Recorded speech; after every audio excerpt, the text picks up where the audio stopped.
Channel. Last class में हमने vitamin A की बात की थी, जिसमें हमने देखा था पूरा विटामिन ए का बेसिक इंट्रोडक्शन, उसकी डिजीज़, ये सब हमने लास्ट क्लास में डिस्कस कर लिया था। अब हम नेक्स्ट स्टार्ट करते हैं विटामिन बी1। ठीक है, विटामिन बी1 में क्या है हमारा, अब आपको पता ही है विटामिन बी ग्रुप में कौन कौन से आते हैं। बी के जितने भी विटामिन हैं वो हमारे किस में आते हैं, विटामिन बी में आते हैं। ठीक है, B1, बी2, B3, B4, B5, बी7, B4 नहीं है, बी7, बी9 और बी12। ठीक है, ये सब हमारे किस में है, विटामिन बी ग्रुप में आते हैं। तो अब हम इन्हीं सब पे बात करेंगे। बहुत बड़ा टॉपिक है क्योंकि सबसे ज़्यादा विटामिन हमारे इसी में पाए जाते हैं। तो इसी में हमारा सबसे पहला टॉपिक है विटामिन बी1। ठीक है, तो विटामिन बी1 का जो आपका नाम है, ठीक है, ये क्या कहलाता है, विटामिन बी थायामीन। ठीक है, विटामिन बी1 को हम क्या बोलते हैं, थायामीन बोलते हैं। ठीक है, क्या बोलेंगे विटामिन बी1 को, थायामीन। तो ये हमारा सबसे पहले हम बात करेंगे विटामिन बी1 की, जिसको हम क्या बोलते हैं, थायामीन बोलते हैं। जिसमें अब थायामीन हमारा क्या काम करता है, ठीक है, इसके फंक्शंस क्या है विटामिन बी1 यानी कि थायामीन के। ठीक है, तो इसके फंक्शन हमारे क्या क्या है, इसके फंक्शंस हैं,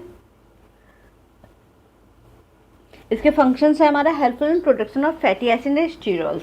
ठीक है, बॉडी में जो फैटी एसिड्स और स्टीरॉल्स होते हैं उनके प्रोडक्शन में ये हेल्प करता है। कौन, विटामिन बी1। ठीक है, अगर फैटी एसिड्स हमारे, आपको पता ही है हम फैट खाते हैं, बॉडी में वो किस में टूटते हैं, फैटी एसिड्स में टूटते हैं। ठीक है, तो जब वो फैटी एसिड्स में टूटते हैं, उन फैटी एसिड्स को बनने में कौन हेल्प करता है, हमारा विटामिन बी1 करता है। ठीक है, फैटी एसिड और स्टीरॉल्स को बनने में हमारे कौन हेल्प करता है, ये हमारा विटामिन बी हेल्प करता है। ठीक है, एज अ कोएंजाइम। ठीक है, ये किसकी तरह काम करता है, को एंजाइम की तरह काम करता है, यानी कि एंजाइम्स के साथ हेल्प करता है बॉडी में एनर्जी को तोड़ने में। ठीक है, अगर आप देखोगे तो विटामिन बी के लगभग सभी मेन काम क्या करते हैं, वो हमारा एनर्जी के मेटाबॉलिज्म में हेल्प करते हैं। ठीक है, विटामिन बी हमारा सबसे ज़्यादा किस में काम करता है, एनर्जी के मेटाबॉलिज्म में हेल्प ये करता है। ठीक है, तो विटामिन ये क्या करता है, एज अ कोएंजाइम की तरह काम करता है। कौन सा, थायामीन पायरोफॉस्फेट, टीपीपी हम इसको बोलते हैं।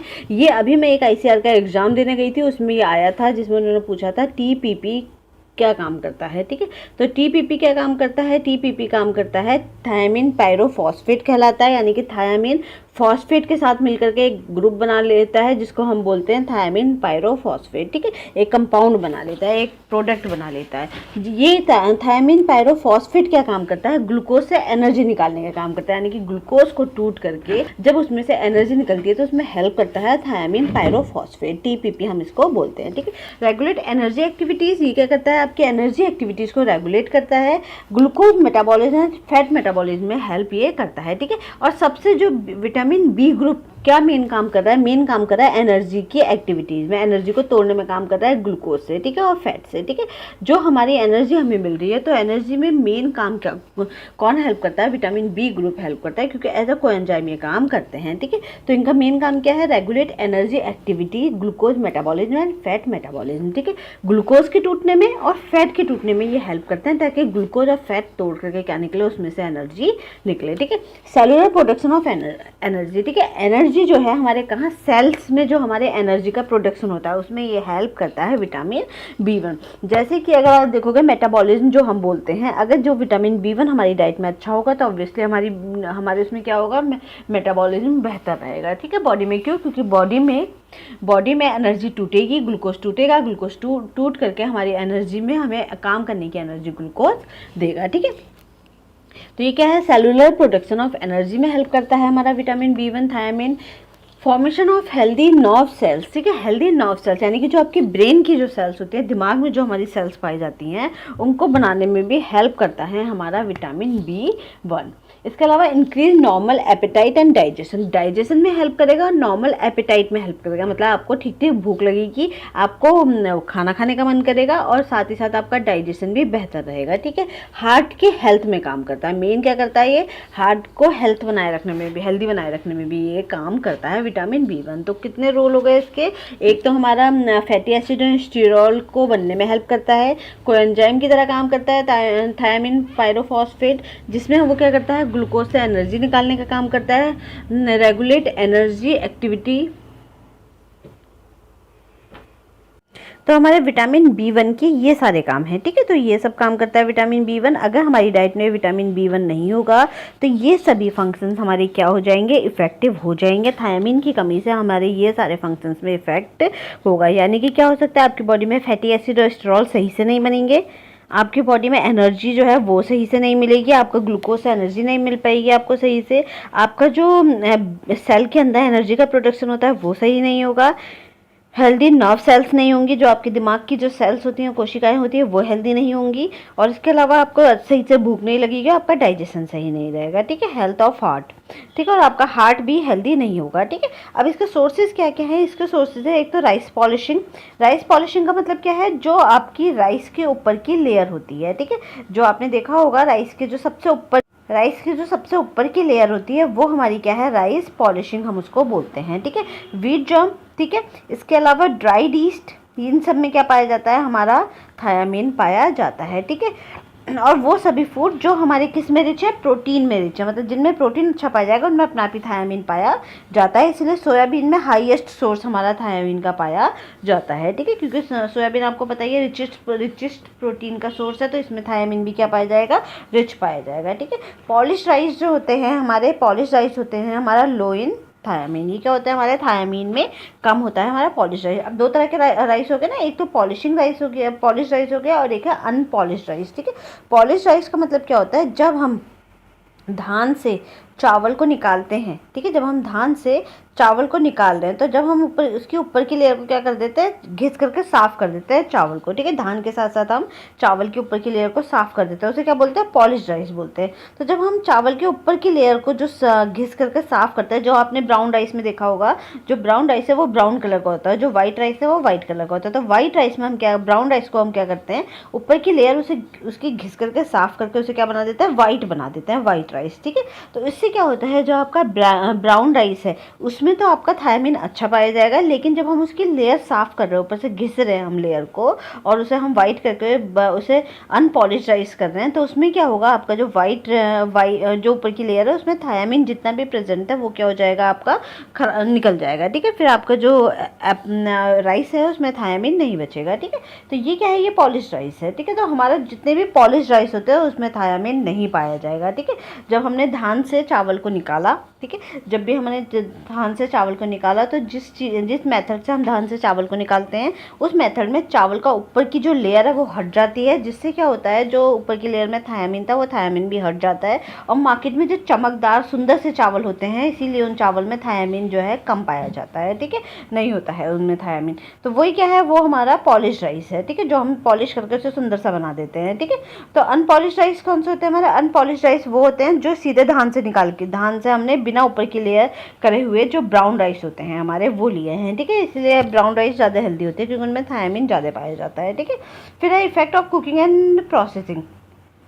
विटामिन B1 को अगर हम न्यूट्रल अल्कलाइन मीडियम में कुकिंग से डिस्ट्रॉय हो जाता है, यानी कि एक तो हम विटामिन बी को ओवर कुकिंग कर रहे हैं, विटामिन B1 को ओवर कुकिंग कर रहे हैं तो वो क्या होगा, डिस्ट्रॉय हो जाएगा।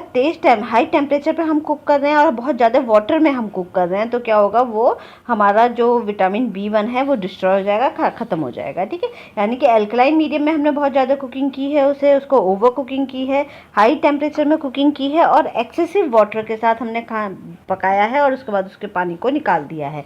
क्यों, क्योंकि ये विटामिन B1 क्या है, हमारा वाटर सॉल्युबल विटामिन है। तो जितने भी वाटर सॉल्युबल विटामिन होते हैं जब हम उन्हें क्या करते हैं, वाटर के ज़्यादा वाटर में उबालेंगे, उबालने के बाद हम उसके वाटर को अगर निकाल देते हैं, ठीक है, तो वो क्या होगा, जितना भी आपका विटामिन है, वाटर सॉल्युबल विटामिन उस पानी के साथ निकल जाते हैं, ठीक है। इसीलिए हम क्या करते हैं, पानी को हमें वेस्ट नहीं करना चाहिए जिस भी चीज़ में हम उस वाटर को फूड प्रोडक्ट्स को उबाल रहे हैं, ठीक है। तो जैसे कि आपने देखा होगा कई बार क्या होता है, हम चावल को उबालते हैं बहुत सारे वाटर में और वाटर उसका निकाल के बाहर फेंक देते हैं, चावल अलग कर लेते हैं, तो जितना भी थायमिन था उस वाटर के साथ वो निकल करके चला जाता है, ठीक है। तो ये क्या हो गया, हमारा ओवर कुकिंग, हाई टेम्परेचर और एक्सेसिव वाटर के साथ हमारा क्या है, डिस्ट्रॉय हो जाता है vitamin B1। Vitamin B one की कमी से हमें कौन सी बीमारी होती है? बेरी बेरी की बीमारी होती है। कौन सी बीमारी होती है? बेरी बेरी, इसको हम बोलते हैं बेरी बेरी बोलते हैं उसे। और ये क्या होती है? हमारी राइस ईटर डिजीज़ होती है, ठीक है। जो लोग बहुत ज़्यादा चावल खाते हैं, क्योंकि चावल क्या है, जो हमारा पॉलिश राइस है उसमें क्या है, थायमिन कम है। कुछ एरियाज ऐसे हैं जो लोग फुल्ली राइस डाइट पे ही डिपेंड रहते हैं, ज़्यादातर वो क्या खाते हैं अपनी डाइट में? राइस ही खाते हैं, ठीक है। तो उसको उनके उसमें क्या कमी हो सकती है? विटामिन बी वन की कमी, थायमिन की कमी हो सकती है, जिसको हम क्या बोलते हैं? बेरी बेरी बोलते हैं, ठीक है। टिश्यू सेल्स ग्लूकोज से एनर्जी नहीं मिलती है, ठीक है। अगर आपके उसमें बेरी बेरी होगा या आपके खाने में थायमिन की कमी होगी तो उसमें क्या होगा?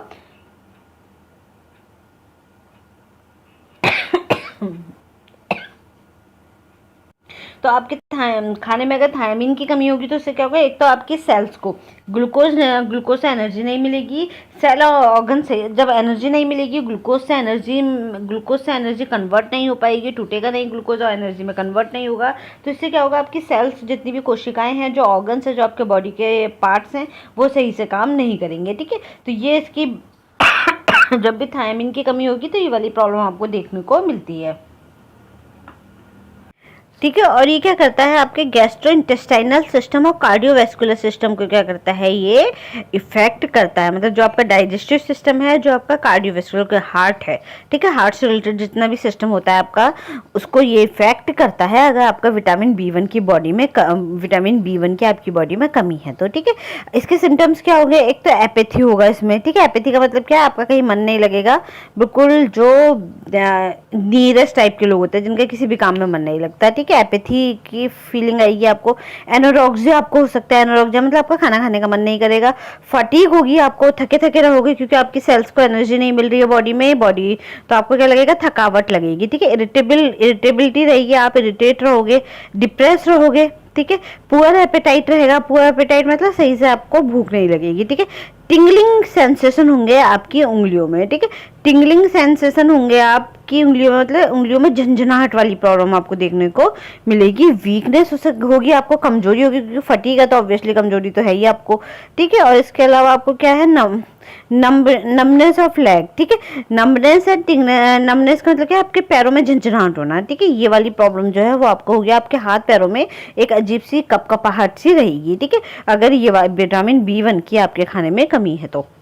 अब अगर हम सोर्सेज के हिसाब से देखें तो सबसे ज़्यादा किसमें पाया जा रहा है? सोयाबीन में पाया जा रहा है। उसके बाद राइस पॉलिशिंग में पाया जा रहा है, यानी कि जो राइस है उसके जो ऊपर की लेयर है, ठीक है, राइस की ऊपर की लेयर है, धान से नीचे जो पहली लेयर होती है, ठीक है, ये धान है, जो उसका ऊपर का कवर होता है, जो हम निकाल देते हैं, जिसे हम खा नहीं सकते तो उसे निकालना ही पड़ता है हमें। तो इसके अंदर ये चावल है, तो चावल की जो ऊपर वाली लेयर है वो क्या है? राइस पॉलिशिंग है, ठीक है। तो ये राइस पॉलिशिंग में पाया जाता है। व्हीट जर्म में, ड्राइड ईस्ट में, फूड रिच है ना प्रोटीन, वह फूड जो कि हमारे प्रोटीन में रिच हैं, पोर्क में रिच हैं, लीवर, पल्सेस यानी कि दाल, एग, ग्राउंडनट, इन सब में सबसे ज़्यादा हाई मात्रा में पाया जाता है।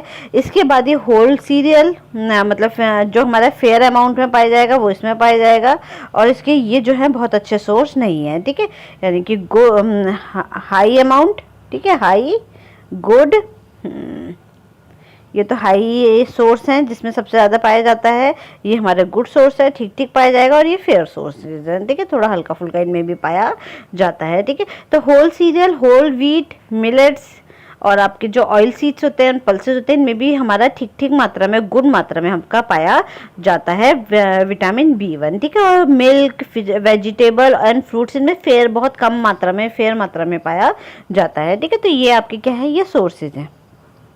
इसके बाद बेरी बेरी हमारी कितने तरह की होती है? अगर थायमिन की कमी से आपको कौन सी बीमारी होगी? बेरी बेरी होगी। तो हमारे पास बेरी बेरी कितने तरह की होती है? तो सबसे पहले बेरी है वेट बेरी बेरी, दूसरा है ड्राई बेरी बेरी, तीसरा है इन्फेंटाइल बेरी बेरी और चौथा है अल्कोहलिक पेशेंट्स में जो पाई जाती है, ठीक है। तो वेट बेरी बेरी में क्या होता है? इसमें आपको ब्रीदिंग में प्रॉब्लम होती है। किसमें प्रॉब्लम होती है? ब्रीदिंग में, ठीक है, ब्रीदिंग में प्रॉब्लम होती है आपकी बेरी बेरी में, ठीक है, यानी कि आपको सांस लेने में दिक्कत आएगी वेट बेरी बेरी में, ठीक है। इसमें आपका क्या होगा, जो आपकी हार्ट बीट है, ये कई बार एग्जाम में आता है वेट बेरी बेरी ये वाला, इसमें क्या होगा आपकी जो हार्ट बीट है, ठीक है, हार्ट बीट आपका पैल्पिटेशंस भी हम इसको बोलते हैं, हार्ट बीट आपकी हाई होगी, मतलब आपकी धड़कनें जो होंगी वो तेज तेज बढ़ेंगी, ठीक है, तेज आपकी धड़कनें आएंगी, ठीक है, हार्ट बीट आपकी हाई रहेगी, ठीक है। इनलार्ज हार्ट, इसमें आपका हार्ट भी जो है वो इनलार्ज हो सकता है, बड़ा हो सकता है। टैकीकार्डिया का मतलब क्या होता है, हार्ट बीट का इरेगुलर होना, इरेगुलर हार्ट बीट। टैकीकार्डिया कई बार एग्जाम में आया हुआ है कि बेरी बेरी में क्या होता है, टैकीकार्डिया होता है, ठीक है। तो टैकीकार्डिया किसी कमी से होगा, विटामिन B1 की कमी से जो वेट बेरी बेरी हो रहा है उसके अंदर टैकीकार्डिया जो है वो होता है। इरेगुलर हार्ट बीट हम इसको बोलते हैं। इडिमा है, इडिमा मतलब आपकी जो बॉडी की स्वेलिंग हो सकती है। वेंट्रिकुलर फेलियर है, यानी कि हार्ट फेल आपका हो सकता है। तो इतनी चीज़ें आपकी इसमें पाई जाती हैं, ठीक है। तो वेट बेरी बेरी हो गया आपका। इसमें वेट बेरी बेरी में आपका क्या है, डिफ़िकल्टी इन ब्रीदिंग, ब्रीथ करने में difficulty, high heart beat, palpitations, enlarge heart, tachycardia, irregular heart beat, oedema और आपका वेंट्रिकुलर फेलियर, यानी कि हार्ट फेलियर आपका इसमें हो सकता है। ये सारी प्रॉब्लम्स आपकी वेट बेरी बेरी में पाई जाती है। पैल्पिटेशन मतलब हाई हार्ट बीट, ये नीचे भी लिखा हुआ है, ठीक है, पैल्पिटेशन मतलब हाई हार्ट बीट।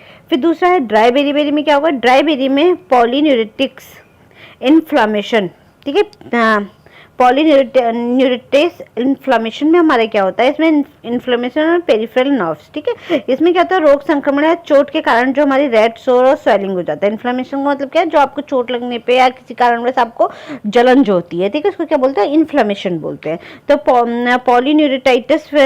पॉलीन्यूरेटिस इन्फ्लामेशन में हमारे क्या होगा, इसमें आपका जो आपकी पेरिफेरल नर्व्स है, मतलब जो आपके जो नर्व्स हैं, नसें हैं, उनमें क्या होगी, आपको इन्फ्लेमेशन वाली प्रॉब्लम देखने को मिलेगी, ठीक है। क्या देखने को मिलेगी, इन्फ्लेमेशन वाली प्रॉब्लम देखने को मिलेगी, ठीक है। और बॉडी पार्ट्स, जो आपके बॉडी पार्ट्स है उनमें देखने को मिलेगा। ब्रेन में प्रॉब्लम्स पाई जाएगी, ठीक है, ब्रेन में यहाँ दिक्कत आएगी आपकी ड्राई वाले में। क्रैम्प्स होंगे, क्रैम्प्स का मतलब क्या होता है, अब painful involuntary contraction of muscles, मतलब आपके मसल्स में इनवॉलेंट्री कॉन्ट्रैक्शन होगा, ठीक है, वो आपका क्रैम्प्स हो गया। न्यूरोपैथी, मसल्स वीकनेस और pins needles and pins and limbs, ठीक है। इसमें क्या होगा, आपकी जो लिम्स हैं, यानी कि जो आपकी ये हैं लिम्स मतलब जो आपकी होती है पसलियाँ, ठीक है, उनमें ऐसा लगेगा कि पेन्स और निडल्स कोई चुभा रहा है, ठीक है। इस तरीके की प्रॉब्लम आपको देखने मिलेगी। मसल्स आपकी वीकनेस हो जाएगी। न्यूरोपैथी, आप दिमाग से थोड़े सटके हुए लगोगे, मतलब आपका ब्रेन जो होगा बहुत अच्छे से काम नहीं करेगा न्यूरोपैथी में। क्रैम्प्स होगा, ब्रेन प्रॉब्लम्स आपको इसमें देखने को मिलेगी। बॉडी पार्ट्स, आपके बॉडी पार्ट्स में आपका क्या है, polyneuritis inflammation of the nerves, numbness of extremities, मतलब जो आपके हाथ पैर हैं, जो आपके उसमें आपको सेंसेशन जो है वो उतने अच्छे आपके काम नहीं करेंगे, ठीक है, ये वाली प्रॉब्लम देखने को मिलेगी। फिर आपका इन्फेंटाइल बेरीबेरी, ठीक है। इन्फेंटाइल बेरीबेरी में क्या होता है, ये इसमें ड्राई और वेट दोनों पाई जाती है। ड्राई और वेट ये दोनों में पाई जाती है। किसमें पाई जाएगी, छोटे बच्चों में पाई जाती है। उसको क्या बोलते हैं, जो इन्फेंट्स में पाई जाती है उस वाली बेरी को हम क्या बोलते हैं, बच्चों में पाई जाने वाली बेरी को हम बोलते हैं इन्फेंटाइल बेरी, ठीक है। ड्राई और वेट दोनों पाई जाती है।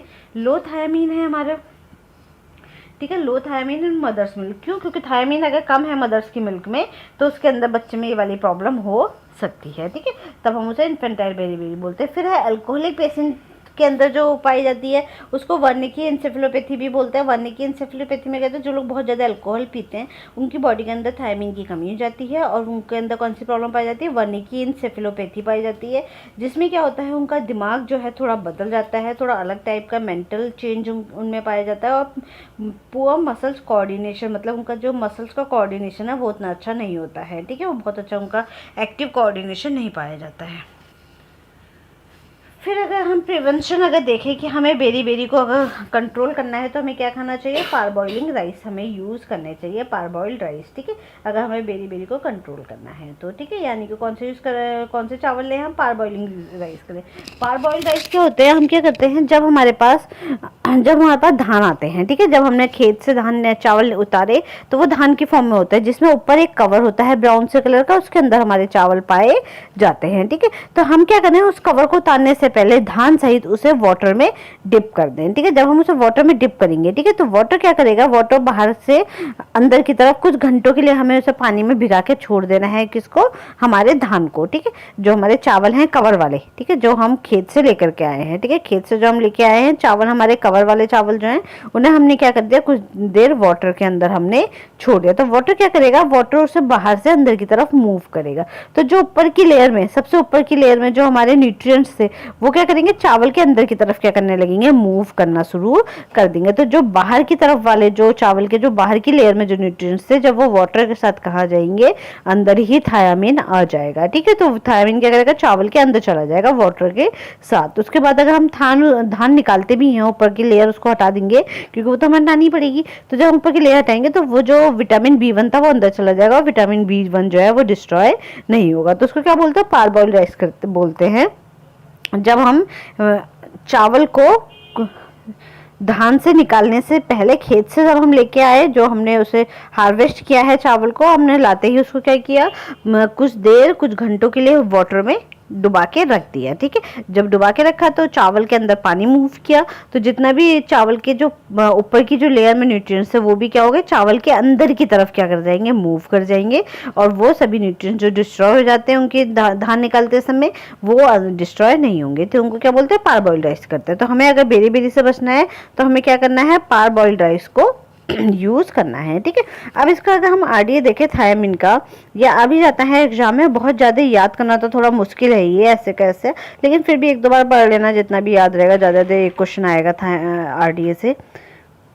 तो थायामीन का अगर हम आरडीए देखें तो इसमें हमें डेली डाइट में अपना कितना थायामीन लेना चाहिए। तो इसको याद करना थोड़ा मुश्किल होता है, सच बताऊं तो, पर थोड़ा थोड़ा याद करके कई कई बार अगर आप इसे याद करोगे तो आपको याद हो भी सकता है। ठीक है, तो थायामीन का जो आरडीए है वो है 1000 किलो कैलोरी पे, 1000 किलो कैलोरी पर आपको 0.5 मिलीग्राम थायामीन लेना है। जैसे कि अगर मेरे बॉडी की रिक्वायरमेंट 3000 किलो कैलोरी है, ठीक है, यानी कि मुझे 3000 किलो कैलोरी एनर्जी लेनी है अपनी डाइट से।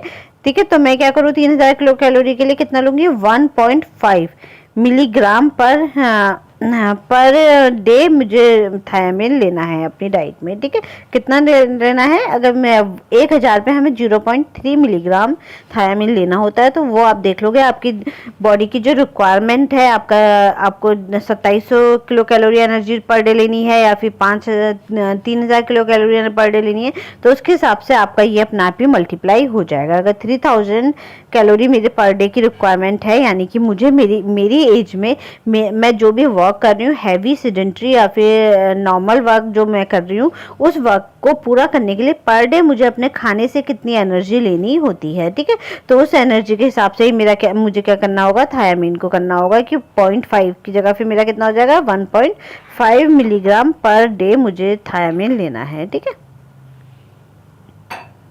फिर है हमारा इसमें सेडेंट्री, अगर हमारा पेशेंट है जिसके लिए हमें ये देखना है, जो सेडेंट्री मैन है जिसका सेडेंट्री वर्क है, उसको हम कितनी देंगे, 1.4 मिलीग्राम पर डे हमें उसको थायामीन देना है। और वुमेन को कितना देना है, हमने 1.4 मिलीग्राम पर डे ही हमें वुमेन को देना है। ठीक है, मॉडरेट के केस में हमें 1.8 देना है मेल को, और फीमेल को कितना देना है, 1.7 मिलीग्राम पर डे देना है। ठीक है, और हैवी के केस में 2.3 देना है, और फीमेल को कितना देना है, 2.2 मिलीग्राम पर डे देना है।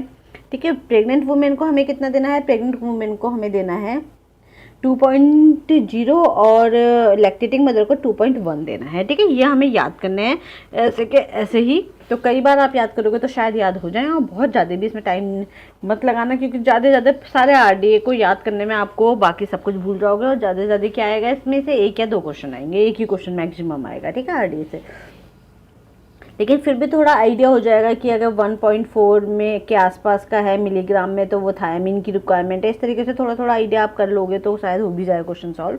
फिर है आपका था इन्फेंट है, अगर आपको 0 to 6 मंथ का, तो उसको 0.2 मिलीग्राम पर डे उसकी रिक्वायरमेंट है।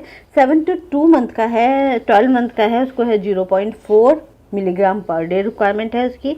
चिल्ड्रन अगर 1.3 का है, चाहे मेल चाइल्ड हो या फीमेल चाइल्ड हो, तो उसकी रिक्वायरमेंट कितनी है, 0.7 मिलीग्राम पर डे है।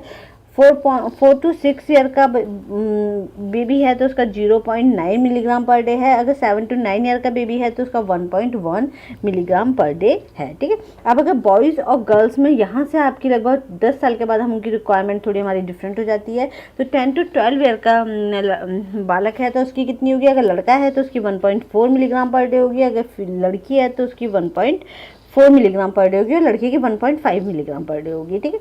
तो 13 to 15 ईयर में 1.9 होगी बॉयज़ की और 1.6 होगी गर्ल्स की। 16 to 18 ईयर में 2.2 होगी बॉयज़ की और 1.7 होगी गर्ल्स की, ठीक है। तो ये रिक्वायरमेंट है, इतना मिलीग्राम थायामीन हमें अपनी डाइट में पर डे लेना चाहिए, ठीक है। तो ये इसकी क्या है, ये इसके आरडीए की रिक्वायरमेंट है, जो आपको 2-4 बार पढ़ोगे तो शायद याद हो जाए आपको, ठीक है। फिर नेक्स्ट है हमारा विटामिन B2 यानी कि राइबोफ्लेविन, ठीक है। राइबोफ्लेविन क्या है, हमारा विटामिन B2। तो राइबोफ्लेविन में हमारा क्या होता है, एक तो राइबोफ्लेविन सबसे ज़्यादा विटामिन B2 को क्या बोलते हैं, राइबोफ्लेविन बोलते हैं, ठीक है। ये क्या है, आपका रिच डाइट है। रिच डाइट किस में पाया जाता है, ये लीवर में रिच है, ड्राइड ईस्ट में बहुत अच्छा पाया जाता है विटामिन B2, और हमारा एग पाउडर में अच्छा पाया जाता है, मिल्क पाउडर में, और चीज़ में हमारा रिच सोर्स हमारे विटामिन B2 के हैं, ये जिसको हम क्या बोलते हैं, राइबोफ्लेविन बोलते हैं, ठीक है। गुड सोर्स है हमारा होल सीरियल्स और हमारे जो मिलेट्स हैं, पल्सेस हैं, ग्रीन लीफी वेजिटेबल्स हैं, ऑयल सीड्स हैं, नट्स हैं, मीट है, फिश है, एग मिल्क है, ये गुड सोर्स है। फेयर सोर्स आपके वेजिटेबल एंड फ्रूट्स है, थोड़ा बहुत इनमें भी मिल जाता है, ठीक है। तो ये इसके सोर्सेज हैं। फंक्शंस हमारे क्या हैं, हमारे जो आप देखोगे विटामिन B2 के हमारे फंक्शंस क्या क्या है, एक तो प्रिकर्सर ऑफ कोएंजाइम, ठीक है। कोएंजाइम का प्रिकर्सर है, मतलब कि कोएंजाइम को बनाने में क्या कोएंजाइम की तरह ये काम करता है, ठीक है। तो किसकी तरह काम करता है, कोएंजाइम की तरह काम करता है, यानी कार्बोहाइड्रेट मेटाबॉलिज्म में ये भी हेल्प करता है। कार्बोहाइड्रेट मतलब जो ग्लूकोज यानी कार्बोहाइड्रेट से ग्लूकोज जो टूट रहा है, ग्लूकोज से टूट के जो एनर्जी मिलती है उसमें भी कौन करता है, राइबोफ्लेविन हेल्प करता है, जैसे थायमिन कर रहा था, ठीक है। Vitamin B2, B1, B2, B3 तीनों ही मेन काम करते हैं आपके कार्बोहाइड्रेट में से, यानी और जो आपकी जितने भी न्यूट्रिएंट्स हैं उनमें से एनर्जी निकालने का काम ये करते हैं। तो हेल्प इन प्रोटीन मेटाबॉलिज्म, ठीक है। और विटामिन B2 क्या करता है, प्रोटीन के मेटाबॉलिज्म में भी हेल्प करता है, ठीक है। कोएंजाइम है हमारा फ्लेविन मोनो न्यूक्लियोटाइड्स बनाने में ये हेल्प करता है, और फ्लेविन एडिनिन न्यूक्लियोटाइड्स को बनाने में भी ये हेल्प करता है, ठीक है। और क्या क्या बना रहा है ये, एक तो कोएंजाइम कौन सा बना रहा है, कोएंजाइम मतलब फ्लेविन मोनोन्यूक्लियोटाइड्स FMN, ठीक है। ये क्या है, एक तरह का कोएंजाइम है, इसको बनाने में ये हेल्प करता है राइबोफ्लेविन, ठीक है। और ये इसके अलावा flavin adenine di nucleotide FAD, इसको बनाने में भी हमारा कौन हेल्प करता है, राइबोफ्लेविन हेल्प करता है। और ये दोनों क्या करते हैं, ये कार्बोहाइड्रेट के मेटाबॉलिज्म में हेल्प करते हैं, ठीक है। रोल लेना है रेस्पिरेटरी चेन में हेल्प करता है, जो आपकी सांस लेने वाली पूरी ब्रीदिंग चेन होती है उसमें ये हेल्प करता है, ठीक है। तो ये क्या है आपका flavin adenine di nucleotide FAD और फ्लेविन मोनोन्यूक्लियोटाइड FMN, दोनों ही किस में हेल्प कर रहे हैं, आपके कार्बोहाइड्रेट के मेटाबॉलिज्म में ये हेल्प करते हैं। यहाँ पे लिखा हुआ है हेल्प इन कार्बोहाइड्रेट मेटाबॉलिज्म, इसमें आया नहीं है, ठीक है। और रोल इन रेस्पिरेटरी चेन, जितनी भी आपकी रेस्पिरेटरी की चेन होती है, जो आपकी ब्रीदिंग चेन है उसको भी बनाने में भी है, उसमें भी ये रोल प्ले करते हैं आपके राइबोफ्लेविन। इसके अलावा आपका फ्लेवोप्रोटीन जो क्या है, एक पावरफुल एंटीऑक्सीडेंट है, उसको बनाने में भी हेल्प करता है आपका राइबोफ्लेविन, ठीक है। एंटीऑक्सीडेंट का काम करता है। एंटीऑक्सीडेंट मैंने बताया था हमारी बॉडी के लिए बहुत ज़रूरी होते हैं, जो विटामिन C भी है, ठीक है, विटामिन E भी है, और यही वहाँ मैंने बताया था कि F2 और F6 जो हैं वो आपके एंटीऑक्सीडेंट बनाने में हेल्प करते हैं, ये मैंने पढ़ाया हुआ है पहले वाले चैप्टर में, ठीक है। तो ये इसमें आपको हेल्प करते हैं बनाने में। प्रोटेक्टिव रोल भी प्ले करते हैं। प्रोटेक्टिव रोल में क्या है, ऑक्टोडर्मल टिश्यू सेफ्टी, यानी कि जो आपकी ऊपर की लेयर के जो टिश्यूज होते हैं उनको सेफ बनाए रखते हैं। स्किन, आई और जो आपका नर्व सिस्टम में जो घावों को भी भरने में ये हेल्प करते हैं। अगर आपके पास कोई घाव हो गए हैं, आपको कोई चोट लग गई है, तो उसको भरने में भी ये हेल्प करते हैं, ठीक है। फिर नायसिन को बनाने के लिए हमें किसकी ज़रूरत होती है, FAD की ज़रूरत होती है, और B6 को बनाने के लिए FMN की आवश्यकता होती है। तो विटामिन B2 जो है FMN और FAD बनाने में सहायता करता है। ठीक है, अगर हमें नायासिन बनाना है, नायासिन क्या है, विटामिन B3। तो विटामिन B3 अगर हमें विटामिन B3 को बनाने के लिए किसकी ज़रूरत होती है, FAD की ज़रूरत होती है। ठीक है, विटामिन B3 को बनाने में किसकी ज़रूरत होती है, FAD की ज़रूरत होती है। और विटामिन B6 को बनाने में FMN की ज़रूरत होती है। जो कौन बना रहा है, राइबोफ्लेविन बना रहा है, राइबोफ्लेविन ही बना रहा था ना, FMN। तो ये FMN जो है आगे जाकर के क्या बनाता है, आपका B6 बनाता है। ठीक है, और ये जो FAD है ये आगे जाके क्या बनाता है, B3 बनाता है, यानी कि नायासिन। ठीक है, ये हम आगे पढ़ेंगे तीनों दोनों तरह के और विटामिन B3 और B6 हैं। तो अगर विटामिन B2 की कमी होगी तो बॉडी में अपने आप ही विटामिन B6 और B3 की कमी हो जाएगी। ठीक है, क्यों, क्योंकि फ्लेविन डाइन्यूक्लियोटाइड्स नहीं बन पाएगा, और अगर फ्लेविन डाइन्यूक्लियोटाइड्स नहीं बनेगा तो क्या नहीं बन पाएगा, आपका विटामिन B3 नहीं बन पाएगा, यानी कि नायासिन नहीं बनेगा। ठीक है, और अगर आपकी बॉडी में आपका फ्लेविन मोनो न्यूक्लियोटाइड नहीं बनेगा तो आपका क्या नहीं बनेगा, आपका B6 नहीं बनेगा, और सॉरी फ्लेविन डाइन्यूक्लियोटाइड के चलते B3 नहीं बनता है। सॉरी अगर मैंने कंफ्यूज हो गई थी मैं। तो क्या है, विटामिन आपका जो फ्लेविन डाइन्यूक्लियोटाइड है इससे क्या नहीं, इससे क्या बनता है, आपका विटामिन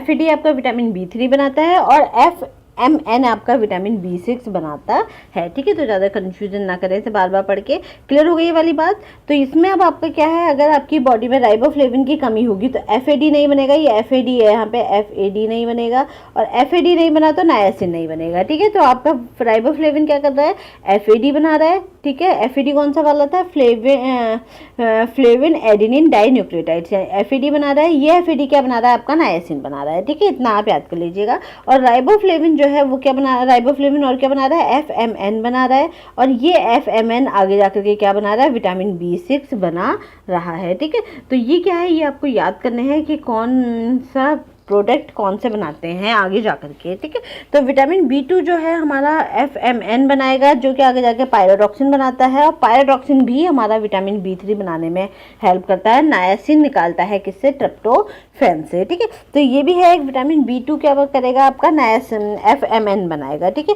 विटामिन B2 क्या बनाता है, हमारा FMN बनाने में हेल्प करता है। ये FMN क्या करेगा, आगे जाकर के विटामिन B6 बनाएगा, और ये B6 भी हमें हेल्प करता है ताकि आगे जाके हम क्या बना सके, विटामिन B3 बना सके, यानी कि नायासिन से हम ट्रिप्टोफैन निकालने में हेल्प करते हैं। यानी कि नायासिन क्या है, विटामिन B3 है, ट्रिप्टोफैन क्या है, एक नायासिन से ट्रिप्टोफैन नहीं, सॉरी ट्रिप्टोफैन से नायासिन निकालने में हम हेल्प करते हैं। ट्रिप्टोफैन क्या है, एक अमीनो एसिड है। अगर हम अपनी डाइट में नायासिन सीधे विटामिन B3 नहीं भी लेते हैं तो वो क्या होता है, जो हमारा ट्रिप्टोफैन है ये टूटता है, ये अमीनो एसिड, और ये किसमें कन्वर्ट हो सकता है, ये नायासिन में कन्वर्ट हो सकता है। ठीक है, तो ये विटामिन B3 में कन्वर्ट हो सकता है हमारा ट्रिप्टोफैन। तो ये क्या है, ये आपको याद रखना है। आपका अगर आपने अपनी डाइट में राइबोफ्लेविन लिया तो वो FAD में टूटेगा, FAD आगे जाके विटामिन B3 में हेल्प करता है बनाने में।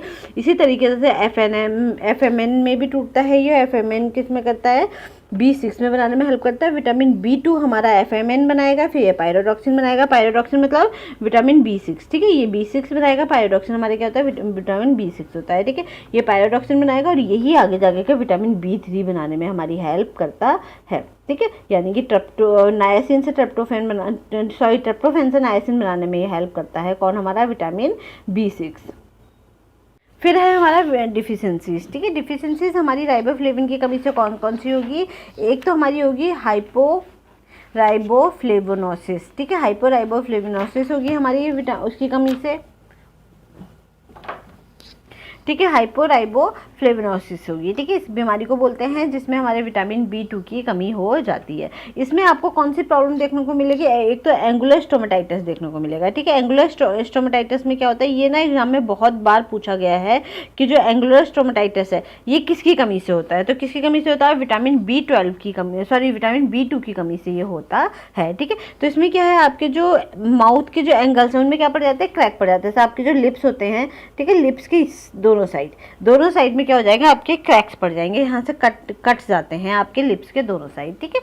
तो ये क्या है, आपका विटामिन B2 की कमी से होता है, जिसमें आपको जब आप डॉक्टर के पास जाओगे, डॉक्टर से बोलोगे कि मुझे बहुत वीकनेस हो रही है, मुझे बहुत कमजोरी हो रही है, वो आपका फेस देखेगा और ये देखेगा कि आपके लिप्स के दोनों तरफ अगर क्रैक है तो वो क्या करेगा, आपको B कॉम्प्लेक्स की टैबलेट दे देगा, या विटामिन B के ग्रुप जो होंगे वो टैबलेट दे देगा, और आपकी जो ये प्रॉब्लम है क्रैक्स आने की और जो आपको वीकनेस होने की है, वो प्रॉब्लम आपकी सॉल्व हो जाएगी, ठीक है। तो डॉक्टर यही देखते हैं, कभी कभी आपने देखा होगा डॉक्टर क्या देखते हैं, आपके चेहरा देखते हैं, आपकी जीभ देखते हैं, आपके आईज देखते हैं, और यही देखते हैं कि आपके अंदर किसी न्यूट्रिएंट्स की कमी तो नहीं है, ठीक है। फिर ग्लोसिटिस, ठीक है, ग्लोसिटाइटिस, ठीक है। ग्लोसिटिस में क्या होता है हमारा, इसमें आपकी जो टंग है वो सोर हो जाती है, यानी कि जो सोर टंग मतलब आपकी ना टंग का जो टेस्ट होगा ना वो कड़वा कड़वा टेस्ट हो जाता है, और मजेंटा रेड की टंग हो जाती है, ठीक है। यानी कि जो जीभ है वो आपकी कैसी हो जाएगी, मजेंटा कलर की हो जाएगी, ठीक है। तो आपका क्या है, आपकी जो ग्लोसिटिस में है आपकी सोर टंग होगी और मजेंटा रेड होगी। सोर टंग का मतलब क्या होता है, आपकी जो टंग है उसमें थोड़ा आपका टेस्ट खराब होगा, और उसमें आपको जलन और ये वाली प्रॉब्लम, आपको पेन वाली प्रॉब्लम आपको फील होगी, ठीक है। और मजेंटा कलर का आपकी क्या हो जाएगी, मजेंटा रेड कलर की आपकी जीभ हो जाएगी, ठीक है, टंग हो जाएगी। चिलोसिस है, चिलोसिस क्या होता है, हमारे जो अल्सर होते हैं, जो लिप्स होते हैं, लिप्स के ऊपर क्या बन जाते हैं, अल्सर बन जाते हैं, ठीक है। लिप्स के ऊपर क्या हो जाएंगे, आपके घाव जैसे बन जाएंगे, आपके होठों पे क्या लगेंगे, दिखाई देंगे, बहुत घाव और अल्सर जैसे दिखाई देंगे, ठीक है। तो उसको क्या बोलते हैं, चिलोसिस बोलते हैं। सिबोरिया है, सिबोरिया में क्या होता है, आपका scaly flaky red skin, genital dermatitis वाली प्रॉब्लम आपको इसमें दिखाई देगी, यानी कि आपकी स्किन जो है, स्किन के ऊपर क्या होंगे, आपको पैचेस देखने को मिलेंगे, ठीक है। फ्लैकी पैचेस मतलब खराब सी स्किन हो जाएगी आपकी स्किन में ना, आपकी ड्राइनेस हो जाएगी स्किन, बिल्कुल आपकी स्किन में पैच धब्बे से पड़ जाएंगे और खराब सी स्किन हो जाएगी, ठीक है। जेनाइटल डर्मेटाइटिस मतलब जो जेनाइटल एरिया है उसमें भी क्या हो जाएगी, आपकी स्किन खराब हो जाएगी, ठीक है। उसकी स्किन में भी आपकी प्रॉब्लम होगी। डर्मेटाइटिस मतलब जहाँ डर्मा प्रॉब्लम होती है, कोई भी स्किन प्रॉब्लम होती है, ठीक है।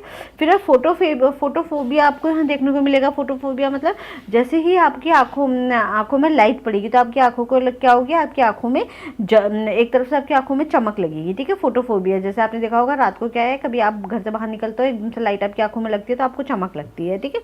तो यहाँ पे क्या होगा, दिन में भी ये वाली प्रॉब्लम आपको देखने को मिलेगी, फोटोफोबिया वाली प्रॉब्लम आपको देखने लगेगी। ब्लड शॉट्स, फटीग, ईचिंग और सेंसिटिव टू लाइट आई आँखें जो हैं वो आपकी हो जाएंगी, ठीक है।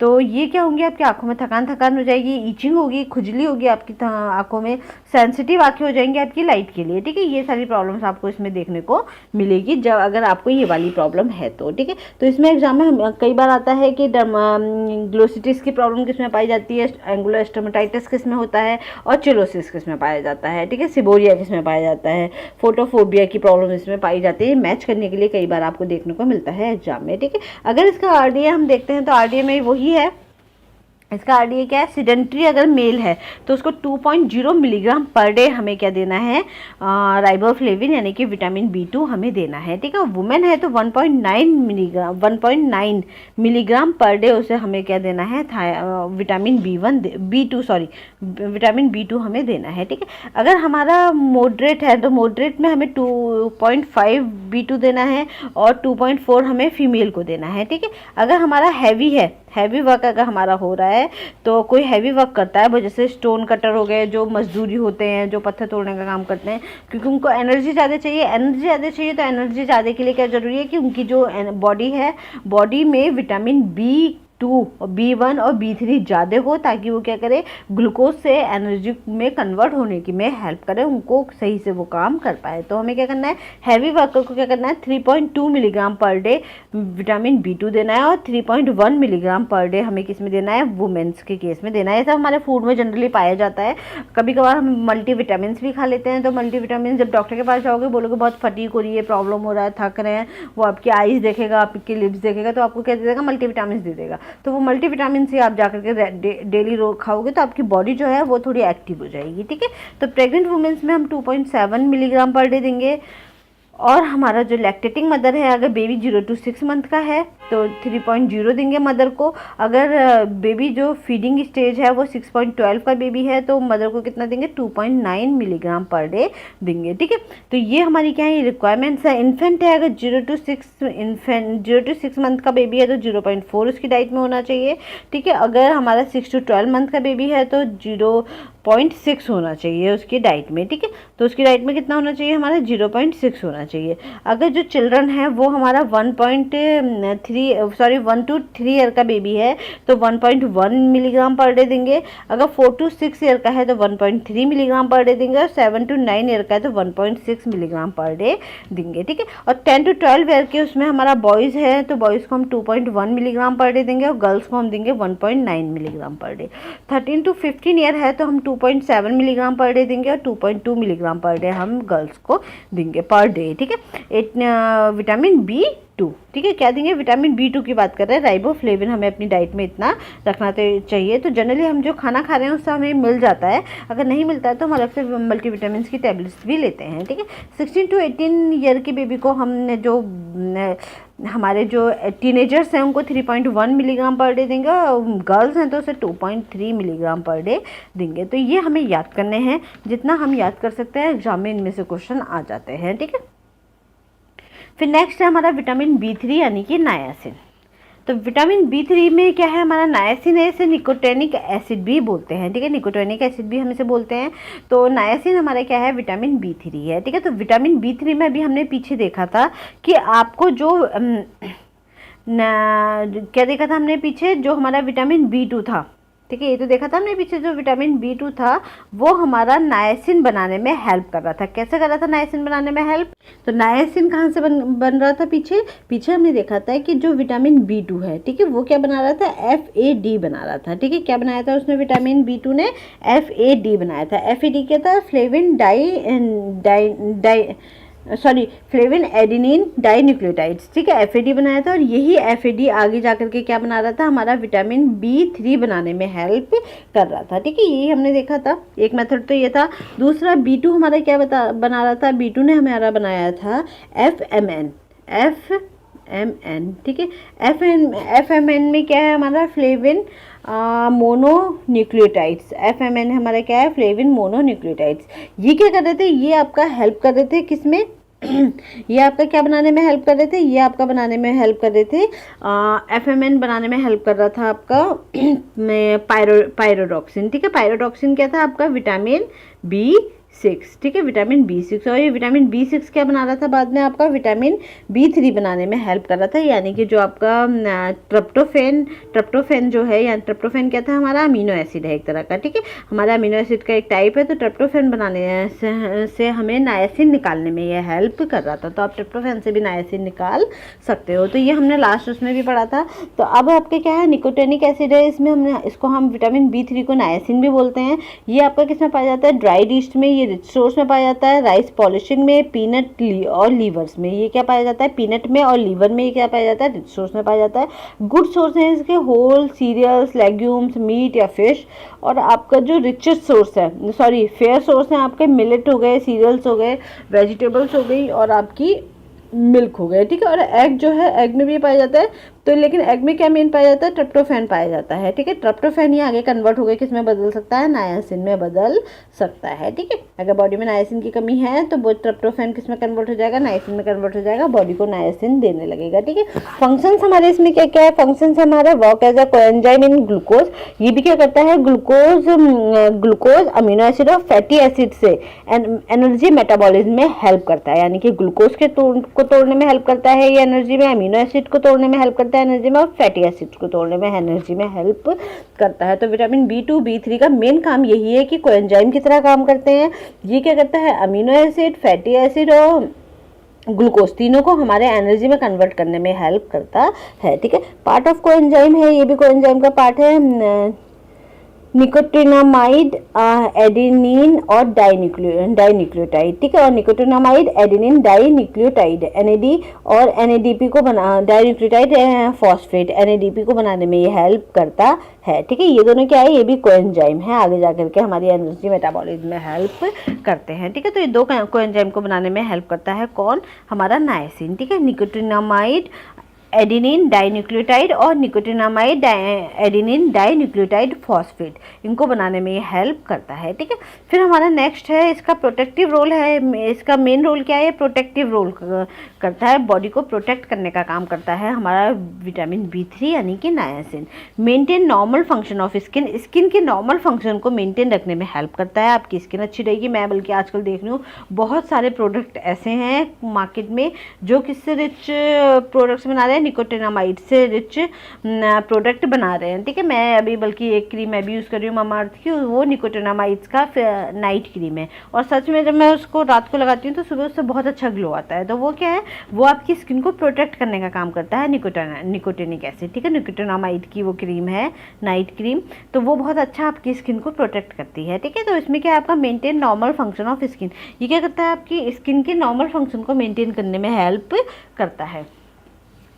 मेंटेन गैस्ट्रोइंटेस्टाइनल ट्रैक और आपका नर्व सिस्टम, जो आपका GI ट्रैक है यानी कि जो आपका डाइजेस्टिव सिस्टम है पूरा, उसको मेंटेन रखता है, और नर्व सिस्टम को ये मेंटेन रखने में हेल्प करता है। ठीक है, प्रोटेक्ट पेलेग्रा लीजन्स। ठीक है, पेलेग्रा लीजन्स क्या होते हैं, आपके जो घाव हो जाते हैं, ठीक है, उनको भी क्या करता है, प्रोटेक्ट करने में हेल्प करता है। ठीक है, पेलेग्रा को प्रोटेक्ट करने में हेल्प करता है।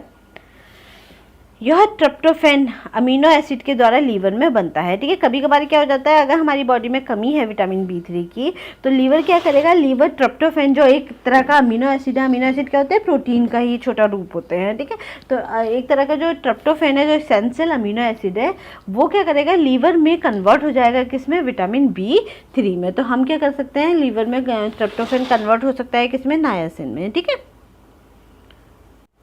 ठीक है, तो ये हमारा क्या है, ये प्रोटेक्टिव रोल को जो है ये प्ले करता है। सॉरी मैं कंफ्यूज हो गई थी, पेलेग्रा में और जो हमारा स्कर्वी है ये पेलेग्रा है। ठीक है, पेलेग्रा में क्या होता है, आपका जो स्किन है आपकी रफ हो जाती है। ठीक है, तो रफ स्किन को प्रोटेक्ट करने में ये हेल्प करता है। ठीक है, तो ये क्या है, ये आपके प्रोटेक्ट पेलेग्रिक लीजन्स, और आपका जो ट्रिप्टोफैन है वो कन्वर्ट हो सकता है आपका लीवर में किसमें, नायासिन में। ठीक है, तो एक तो प्रोटेक्ट पेलेग्रिक लीजन में क्या होता है, आपकी जो स्किन है वो ड्राई हो जाती है, वो ड्राई स्किन में एक तरह से ख़राब सी स्किन आपकी होने लगती है, तो उसको होने से ये बचाता है। और आपका ट्रिप्टोफैन जो आपका अमीनो एसिड है, उसमें से भी हमारा ये लीवर में आपका नायासिन बन सकता है। अब इसकी डिफिशियंसी से हमें क्या क्या हो सकता है, इसकी डिफिशियंसी से एक तो डायरिया की प्रॉब्लम हो सकती है, चिलोसिस की प्रॉब्लम हो सकती है। डायरिया क्या है, डायरिया का मतलब है आपका, आपको पता ही है 3D डिजीज़ किस में देखने को मिलती है, नायासिन की कमी से देखने को मिलती है। ठीक है, 3D डिजीज़ जो है वो हमारी किसकी कमी से देखने को मिलती है, नायासिन की कमी से। ठीक है, यानी कि विटामिन B3 की कमी से हमें कौन सी डिजीज़ होती है, 3D डिजीज़ होती है। ऐसे याद कर लेना, विटामिन B3 की कमी से कौन सी डिजीज़ हो रही है, 3D डिजीज़ हो रही है। ठीक है, तो 3D डिजीज़ में हमारा क्या होता है, 1D क्या है आपका, पहला D है हमारा इसमें डायरिया, फिर दूसरा है डायरिया, डर्मेटाइटिस और डिमेंशिया। ठीक है, 3D डिजीज़ में हमारा क्या है, डायरिया, डर्मेटाइटिस और डिमेंशिया। ठीक है, ये 3 प्रॉब्लम होती है, और आजकल इसमें आगे जाकर के डेथ भी जोड़ दिया है, यानी कि 4D भी आप इसको कह सकते हो। ठीक है, तो डायरिया, डर्मेटाइटिस, डिमेंशिया और डेथ। तो अगर आपके फूड में विटामिन B3 की कमी है, ठीक है, अगर विटामिन B3 की कमी है तो आपको क्या हो सकता है, एक तो डायरिया वाली प्रॉब्लम होगी, यानी कि जो आपका डायरिया वाली प्रॉब्लम होती है जिसमें लूज मोशंस होते हैं वाली प्रॉब्लम हो सकती है। तो आपकी बॉडी से जितने भी न्यूट्रिएंट्स है, जो वाटर है, वो बॉडी से रिलीज बाहर निकल जाएगा। ठीक है, डर्मेटाइटिस वाली प्रॉब्लम हो सकती है। डर्मेटाइटिस मतलब इंग्लिश आपकी जो स्किन है वो खराब हो जाएगी। डर्मेटाइटिस में होता है ना कि स्किन, डर्मा मतलब स्किन, ठीक है, स्किन से रिलेटेड, तो आपकी स्किन खराब हो जाएगी। और डिमेंशिया मतलब आपका दिमाग में आप भूलना शुरू कर दोगे, जहाँ भी एमनीशिया वर्ड आता है मतलब समझ जाओ भूलने की बात कर रहा है। ठीक है, तो डिमेंशिया में क्या है, डिमेंशिया का मतलब क्या होता है कि आप चीज़ों को भूलने लगते हो, तो दिमाग आपका सटक लेता है। ठीक है, तो क्या क्या हो गया आपका, डायरिया हो गया, चिलोसिस हो गया। चिलोसिस में क्या होता है, आपकी लिप्स, इसमें भी चिलोसिस देखने को मिलेगा, और विटामिन B2 की कमी से भी चिलोसिस देखने को मिलता था। ठीक है, जहाँ पे हमारे क्या है, अल्सर हो जाते हैं हमारे लिप्स में। पेलेग्रा की प्रॉब्लम इसमें होती है, पेलेग्रा किसकी कमी से होता है, विटामिन B3 की कमी से होता है। इसमें क्या होता है, आपकी जो स्किन है वो रफ हो जाती है। ठीक है, 3D डिफिशियंसीज में होती है, यानी कि डायरिया, डर्मेटाइटिस, डिमेंशिया, और अगर कंट्रोल नहीं किया तो बाद में आपकी डेथ भी हो सकती है। तो ये 4D भी हो जाता है आगे जाकर के। ठीक है, फिर ग्लोसिटिस है, ग्लोसिटिस में इसमें भी पाया जाएगा, ग्लोसिटिस और विटामिन B2 में भी पाया जाता था। ठीक है, तो चिलोसिस और ग्लोसिटिस दोनों ये इसमें विटामिन B3 और B2 दोनों में पाए जाते हैं। यानी कि आपकी जो टंग है वो रफ हो जाएगी, मजेंटा रेड कलर की टंग हो जाती है, और साथ ही साथ आपकी टंग जो होगी वो पेनफुल हो जाती है। ठीक है, वीकनेस वीकनेस, हेडेक और आपका जो वेट लॉस है और स्वेलन टंग, ये सब आपकी इसमें देखने को मिलेगी। ठीक है, हेडेक हो की प्रॉब्लम आपको देखने मिलेगी, सर में दर्द रह सकता है, आपकी वीकनेस कमजोरी हो सकती है, वेट लॉस यानी कि आपका जो वेट है वो एकदम से कम होने लगेगा, और स्वेलन टंग यानी कि जो आपकी टंग है ना उसमें स्वेलिंग दिखाई देगी। ठीक है, अजीब सी हो जाएगी आपकी जीभ। फिर आपका प्रॉब्लम इन नर्व सिस्टम, आपकी जो नर्व सिस्टम है उसमें प्रॉब्लम देखने को मिलेगी, आपका दिमाग थोड़ा सा डिस्टर्ब रहेगा, डिलीरियम रहेंगे, कन्फ्यूजन रहेगा। ठीक है, मतलब कि आप ना कन्फ्यूज रहोगे, आपको ऐसा लगेगा कि आपके साथ कुछ गलत हो रहा है, डिलीरियम में आप रहोगे, धोखे में रहोगे। ठीक है, ये वाली प्रॉब्लम आपको देखने में मिल सकती है। डर्मेटाइटिस हमारा कौन से बॉडी पार्ट्स में ज़्यादा देखने को मिलेगा? जो बॉडी पार्ट्स स्किन से ज़्यादा एक्सपोज होते हैं, यानी कि जैसे हमारी नेक हो गई जिसमें सीधे धूप पड़ती है, हमारे हैंड्स हो गए जिसमें सीधे धूप पड़ती है, तो वहाँ ज़्यादा आपको डर्मेटाइटिस वाली प्रॉब्लम देखनी पड़ेगी। इसको हम बोलते हैं पेलेग्रा ग्लव्स और कासल नेकलेस। ठीक है, पेलेग्रा ग्लव्स और कासल नेकलेस बोलते हैं। उसमें क्या होता है ना, जैसे नेकलेस हम पहनते हैं ना, ये हमारा नेक है तो यहाँ पे इस तरीके का डिज़ाइन सा बन जाता है, बिल्कुल ब्लैक ब्लैक कलर का। ठीक है, स्किन में बिल्कुल जो सनबर्न और टैनिंग भी हम उसको बोल सकते हैं, एक तरह से वो सनबर्न और टैनिंग जैसे यहाँ पे बिल्कुल ब्लैक लेयर आपके गले में बन जाएगी, ऐसा लगेगा जैसे नेकलेस सा पहन रखा है आपने। ठीक है, और ऐसी हैंड्स में होता है जो बॉडी के पार्ट्स, जिनकी बॉडी में विटामिन B3 की कमी है, उनके वो बॉडी के पार्ट्स आपके किससे एक्सपोज रहते हैं? सन से एक्सपोज रहते हैं। सन की लाइट, सन की धूप उसमें पड़ती है, अल्ट्रा वायलेट रेज उसमें पड़ती है, तो उस केस में क्या होगा आपके, उस केस में आपका जो स्किन है वहाँ पे आपकी स्किन झुलस जाएगी, बहुत ही खतरनाक सनबर्न और सन टैनिंग आपको देखने को मिलेगी, और आपकी जो स्किन है वो बिल्कुल ब्लैक सी पड़ जाएगी। ठीक है, ऐसा लगेगा जैसे आपने नेकलेस पहन रखा, हाथों में ग्लव्स पहन रखे हैं। ठीक है, तो ये देख लेना है, गूगल में आपको देखने को मिल जाएगा। पेलेग्रा ग्लव्स और कासल नेकलेस बिल्कुल साफ दिखाई देता है, आपके ब्लैक से ऐसे लगेंगे जैसे आपने ब्लैक वाला ग्लव्स और नेकलेस पहन रखा है। ठीक है, तो इसको कासल नेकलेस बोलते हैं और पेलेग्रा ग्लव्स बोलते हैं। ठीक है, तो इन सनबर्न से जो ये प्रॉब्लम हो जाती है। अब इसका भी जो RD है, RDS का क्या है? RD आप देखोगे तो इसमें हमें कितना लेना है? 6.6 मिलीग्राम पर 1000 किलो कैलोरी लेना है। ठीक है, अगर मेरी जो है रिक्वायरमेंट आप देखोगे, अगर 3000 किलो कैलोरी की रिक्वायरमेंट है तो मुझे लगभग 18-19 मिलीग्राम पर डे अपनी डाइट में ये लेना होगा। ठीक है, तो ये क्या है, ये आपका 1000 पे आपको कितना लेना है?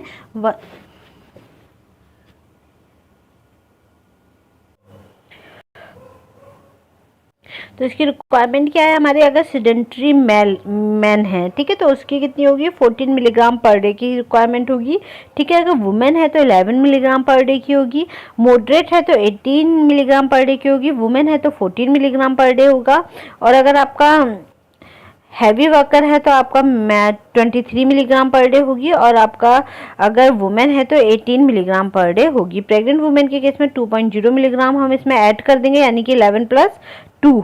ठीक है, इस तरीके से हम ऐड कर देंगे। लैक्टेटिंग के केस में 5.0 मिलीग्राम पर डे हम क्या कर देंगे? ऐड कर देंगे इन्हीं डाइट में। ठीक है, फिर है हमारा इन्फेंट के केस में, अगर इन्फेंट आपका 0 to 6 मंथ का है तो उसे 2 मिलीग्राम पर डे उसकी डाइट में होना चाहिए। ठीक है, 6 to 12 मंथ का है तो ऑब्वियसली ब्रेस्ट फीड से ही मिल जाएगा ये, और 6 to 12 मंथ का है तो उसे 2 मिलीग्राम पर डे देंगे हम। चिल्ड्रन अगर हमारा 1 to 3 ईयर का है तो उसे 7 मिलीग्राम पर डे देंगे। 4 to 6 ईयर का है तो उसे 9 मिलीग्राम पर डे देंगे, और 7 to 9 ईयर का है तो उसे 11 मिलीग्राम पर डे देंगे। ठीक है, फिर बॉयज़ है हमारे, अगर 10 to 12 ईयर का बॉय है तो उसे हम कितना देंगे? 15 मिलीग्राम पर डे देंगे। गर्ल है तो उसे 14 मिलीग्राम पर डे देंगे। 13 to 15 ईयर का है तो उसे अगर बॉय है तो 19 मिलीग्राम पर डे देंगे। गर्ल है तो 16 milligram per day. 16 to 18 year का है, बॉय है तो 22 मिलीग्राम पर डे, और गर्ल्स है तो 19 मिलीग्राम पर डे हम उसको देंगे। ठीक है, तो ये हमारा पूरा रिक्वायरमेंट है। ठीक है, तो ये हमारा विटामिन B3 था। अब हमारा नेक्स्ट है विटामिन B5, पेंटाथोनिक एसिड। ठीक है, विटामिन B5 में ऐसा कुछ खास इतना है नहीं, छोटा सा ये क्योंकि बहुत ज़्यादा इंपॉर्टेंट इसकी है नहीं, तो हमने एक ही में विटामिन B5 और B7 को कर दिया है। ठीक है, विटामिन B5 क्या है? पेंटाथोनिक एसिड है। विटामिन B7 क्या है? हमारा बायोटिन है। तो ये दोनों क्या करते हैं? वर्क एज अ कोएंजाइम करते हैं ये। ठीक है, हम आपका जो पेंटाथोनिक एसिड है ये किस पे काम करता है? आपका कोएंजाइम की तरह काम करता है। Energy metabolism in carbohydrate, protein, fat in तीनों में एनर्जी मेटाबॉलिज्म का काम करता है। Biotin synthesis in intestinal tract, जो हमारे बायोटिन है B7 है, ये हमारे कहाँ बन जाता है, स्मॉल इंटेस्टाइन में ही बन जाता है ये, ठीक है, बायोटिन। तो डिफिशियंसी कब होती है, डिफिशियंसी इसकी तब होगी जब हम क्या खा रहे हैं, हम रॉ ईट, हम जो हम अंडा है वो कच्चा अंडा खा रहे हैं, ठीक है, रॉ कच्चा एग अगर हम खा रहे हैं, रॉ एग हम ले रहे हैं, कच्चा अंडा हम खा रहे हैं बिना बॉईल करा, और जैसे अंडा फोड़ा, एग फोड़ा, वो हमने खा लिया। क्यों? क्योंकि एग में क्या पाया जाता है, एविडिन प्रोटीन पाया जाता है कच्चे अंडे में, ठीक है। अगर हम उसे बॉईल करेंगे या उसको हम अच्छे से उबाल देते हैं तो उसके बाद वो एविडिन प्रोटीन जो है वो उसका इनएक्टिवेट हो जाता है। नहीं तो अगर कच्चा अंडा हम खाएंगे तो वो एविडिन प्रोटीन क्या करेगा, बायोटिन की कमी का कारण हो सकता है। ये एविडिन प्रोटीन हमारी बॉडी में जाकर के जो बायोटिन है उसको बाइंड कर लेगा, और ये हमारी इसके चलते क्या हो सकती है, बायोटिन की कमी हो सकती है। नहीं तो जनरली इसकी कमी हमारी बॉडी में होती नहीं है, ठीक है। तो हमारा जो विटामिन B5 और B7 है, ये दोनों हमारे क्या वर्क है, कोई एंजाइम की तरह काम करते हैं। बॉडी में एनर्जी मेटाबॉलिज्म में कार्बोहाइड्रेट, प्रोटीन, फैट, इन सबके मेटाबॉलिज्म में हेल्प करते हैं। बायोटिन हमारा इंटेस्टाइनल ट्रैक्ट में बन सकता है, और ये अगर हम खा रहे हैं कच्चा अंडा तभी हमारी बॉडी में बायोटिन की कमी होगी, नहीं तो जनरली हमारी बॉडी में कमी नहीं होती है, क्योंकि जो कच्चा अंडा है उसमें एविडिन प्रोटीन पाया जाता है। ये क्या करता है, बायोटिन को बाइंड कर लेता है। अगर हम उबाल के खाएंगे एग को तो ये हमारी बॉडी में डिफिशियंसी नहीं करता है, ठीक है। तो इसकी इसलिए कोई खास रिक्वायरमेंट हमारी बॉडी में है नहीं। फिर नेक्स्ट है हमारा B6, ठीक है। B6 में B6 को हम क्या बोलते हैं, पायरोडॉक्सिन बोलते हैं, ठीक है। पायरोडॉक्सिन आपने देखा ही था कि पायरोडॉक्सिन क्या कर रहा था, राइबोफ्लेविन से B6 बन रहा था, और B6 हमारा किसमें FMN बन रहा था, वो हमारा B6 बना रहा था, और B6 हमारा क्या कर रहा था, नायसिन से ट्रिप्टोफैन बनाने में हेल्प कर रहा था, ठीक है। ये हम पहले भी देख चुके हैं। अब B6 का काम क्या क्या है, एक तो ये हमारे अमीनो एसिड को टूटने में और सिंथेसिस करने में हेल्प करता है, यानी कि अमीनो एसिड का जब ब्रेकडाउन हो वो टूटे और जब वो सिंथेसिस हो तो उसमें ये क्या करेगा, हेल्प करेगा, ठीक है। ये हमारा B6 helpful in produce niacin from tryptophan, जो हम देख चुके हैं, ठीक है। ये क्या करता है, नायसिन से ट्रिप्टोफैन बनने में हेल्प करता है, ठीक है। Helpful in hormonal and cell mediated immunity, ठीक है। ये क्या करता है, हम जो हमारे इम्यूनिटी है उसको बढ़ाने में हेल्प करता है, ठीक है। Convert linoleic acid to arachidonic acid, ठीक है। जब हमने वो पढ़े थे फैटी एसिड्स पढ़े थे, फैटी एसिड में हमने देखा था कि लिनोलेइक एसिड ही क्या बनता है, आर्चिडोनिक एसिड में कन्वर्ट हो जाता है, ठीक है। तो उसको कन्वर्ट करने में भी कौन हेल्प करता है, विटामिन B6 हमारा हेल्प करता है, ठीक है। हेल्प ना प्रोड्यूस एंटीबॉडीज, ये एंटीबॉडीज बनाने में भी हमारा विटामिन B6 जो है हेल्प करता है, ठीक है। पायरोडॉक्सल फॉस्फेट कुछ न्यूरो हार्मोन्स को प्रोड्यूस करने में हेल्प करता है, यानी कि आपका ब्रेन जो है वो अच्छा बनाए रखता है। न्यूरो हार्मोन्स कुछ बनाने में ये हेल्प करता है, आपके ब्रेन के लिए अच्छे हार्मोन्स को रिलीज करता है, ठीक है, बनाने में हेल्प करता है। Amino butyric acid and epinephrine, ठीक है। ये क्या है, हमारे न्यूरो हार्मोन्स के नाम है ये दो, ठीक है। इस तरीके के न्यूरो हार्मोन्स को बनाने में ये हेल्प करता है पायरोडॉक्सल हमारा, ठीक है। डिफिशियंसी होगी तो इन्फेंट में इसकी डिफिशियंसी ज़्यादा पाई जाती है, और एपिलेप्टिक फॉर्म कन्वर्सन हमारे पाए हो सकते हैं इसकी कमी से। विटामिन B6 की कमी से आपको मिर्गी के दौरे पड़ सकते हैं, ठीक है। आपने देखा होगा जो लोगों को मिर्गी के दौरे पड़ते हैं वाले दौरे वाली प्रॉब्लम आपको इसमें हो सकती है, कन्वल्सन वाली प्रॉब्लम इसमें देखने को मिलती है, ठीक है। डर्मेटाइटिस इसमें देखने को मिलेगा, इसमें भी जैसे हमारे किसमें पाया जाता है, डर्मेटाइटिस B3 में पाया जा रहा था, ठीक है। चिलोसिस ग्लोसिटिस लीवर, ये चिलोसिस ग्लोसिटिस वाली प्रॉब्लम भी इसमें देखने को मिलेगी, ठीक है। और लीवर में भी कुछ चेंजेस इसमें देखने को मिलते हैं अगर इसकी कमी हो गई तो, ठीक है। विटामिन B6 की कमी हो गई तो लीवर चेंज वाली प्रॉब्लम भी इसमें देखने को मिलती है, लीवर इतना अच्छा आपका काम नहीं करता, ठीक है।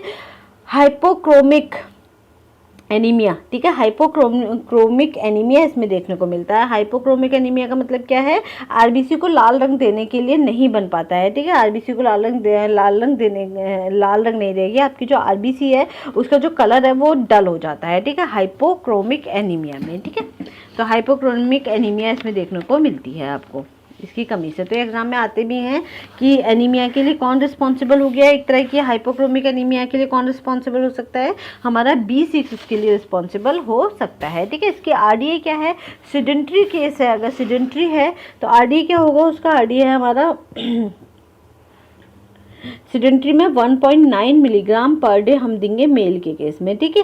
वुमेन के केस में कितना देंगे, 1.9 ही देंगे, ठीक है। अगर मॉडरेट है तो मॉडरेट के केस में आप कितना दोगे, 2.4 मैन के केस में दोगे, वुमेन के केस में 1.9 दोगे। हैवी है तो 3.1 हमारा मैन के केस में और 2.4 हमारा वुमेन के केस में देंगे, ठीक है।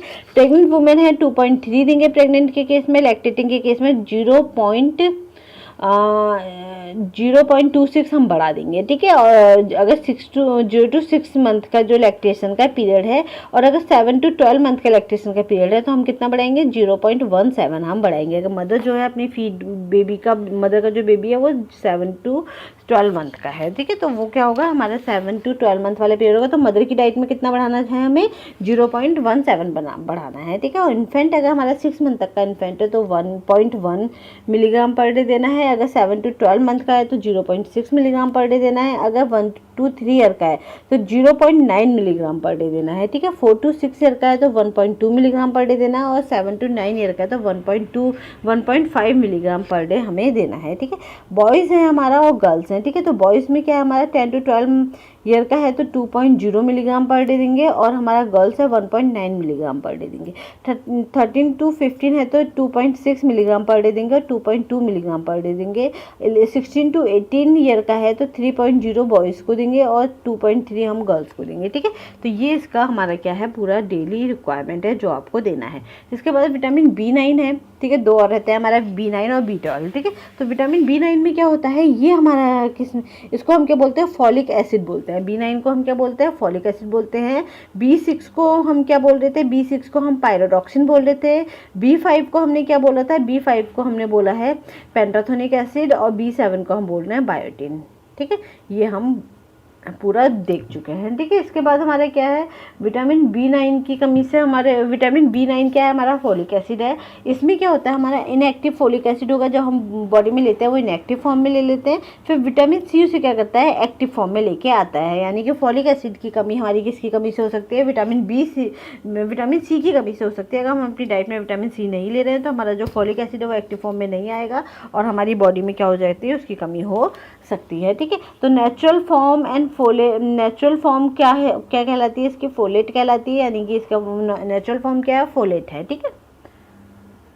तो इसकी नेचुरल फॉर्म क्या है, फोलेट है। Helpful in heme and RBC and DNA, ठीक है। DNA को बनाने में और RBC के हीम को बनाने में ये हेल्प करता है फॉलिक एसिड, ठीक है। इसीलिए क्या होता है, प्रेगनेंसी के टाइम पे हम क्या देते हैं, फॉलिक एसिड की टैबलेट्स देते हैं ताकि बेबी में ब्लड की कमी ना हो, ठीक है। मेटाबॉलिज्म ऑफ अमीनो एसिड को तोड़ने में हेल्प करता है, नहीं तो क्या होगा, अमीनो एसिड टूटेगा नहीं और होमोसिस्टीन प्रोटीन जो है वो हमारे ब्लड में इकट्ठा होता रहेगा और वो क्या होगा, हार्ट डिजीज देने का केस का रिस्क जो है वो बढ़ा सकता है। क्योंकि होमोसिस्टीन क्या है, अगर ब्लड में बहुत ज़्यादा इकट्ठा होता रहेगा तो वो क्या हो जाता है, वो पॉइजनस हो जाता है, ठीक है। वो हार्ट अटैक करने की, हार्ट को इफेक्ट करने लगता है वो।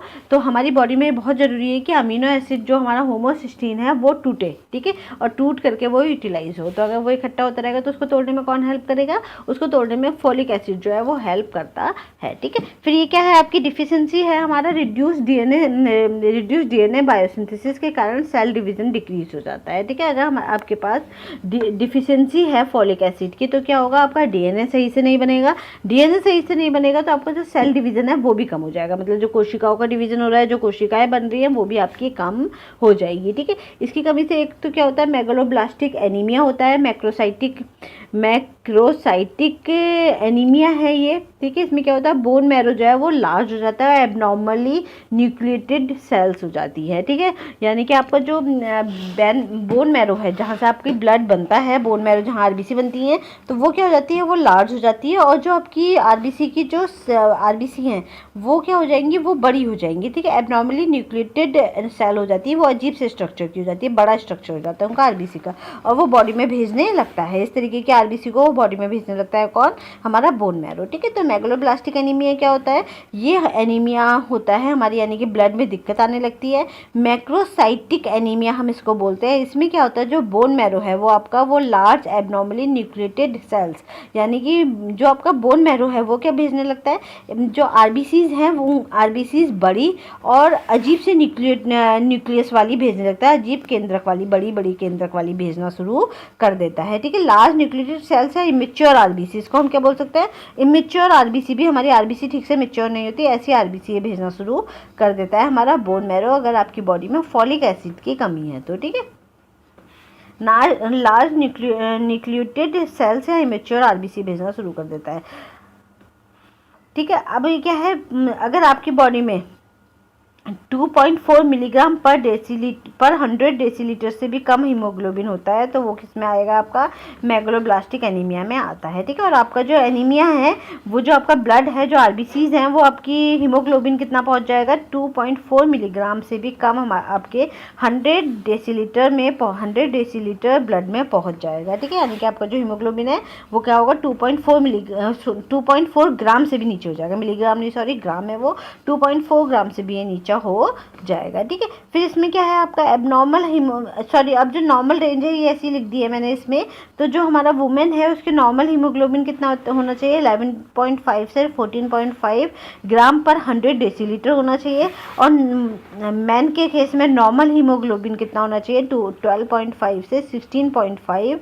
ग्राम पर 100 डेसीलीटर होना चाहिए, ठीक है। 11.5 से 14.5 फीमेल के केस में है और 12.5 से 16.5 मेल के केस में, इतना हीमोग्लोबिन हर एक हेल्दी मेल का और फीमेल का होना चाहिए, ठीक है। अब इसमें क्या है आपका neural tube defects in foetus, अगर आपका जो बॉडी है उसके अंदर क्या है, अगर कोई प्रेग्नेंट है उसकी बॉडी में फोलिक एसिड की कमी है तो उनकी बॉडी में क्या हो गया, न्यूरल ट्यूब डिफेक्ट्स जो है वो देखने में मिलते हैं उनके बच्चे के बॉडी में, ठीक है। प्रेगनेंसी के टाइम पे अगर फोलिक एसिड की कमी है तो जो बेबी है उसमें कौन से डिफेक्ट देखने को मिल सकते हैं, न्यूरल ट्यूब डिफेक्ट जो है वो देखने को मिल सकते हैं इन्फेंट की बॉडी में, ठीक है। इसको क्या बोलते हैं, स्पिना बिफिडा बोलते हैं, ठीक है, स्पिना बिफिडा बोलते हैं। इसमें क्या होता है ना, जो बेबी है उसकी जो रीढ़ की हड्डी है, रीढ़ की हड्डी इस तरीके की हो जाती है, ठीक है। और इसमें से जो आपके जो रीढ़ की जो आपकी जो बैकबोन होती है उसमें से क्या होता है, आपका जो प्रोटीन है वो लीक होना शुरू हो जाता है, ठीक है। तो एक कुबर जैसा निकल जाता है, उसमें ऊपर से लेयर इस तरीके की एक उठी हुई सी वो बोन हो जाती है इस तरीके से, ठीक है।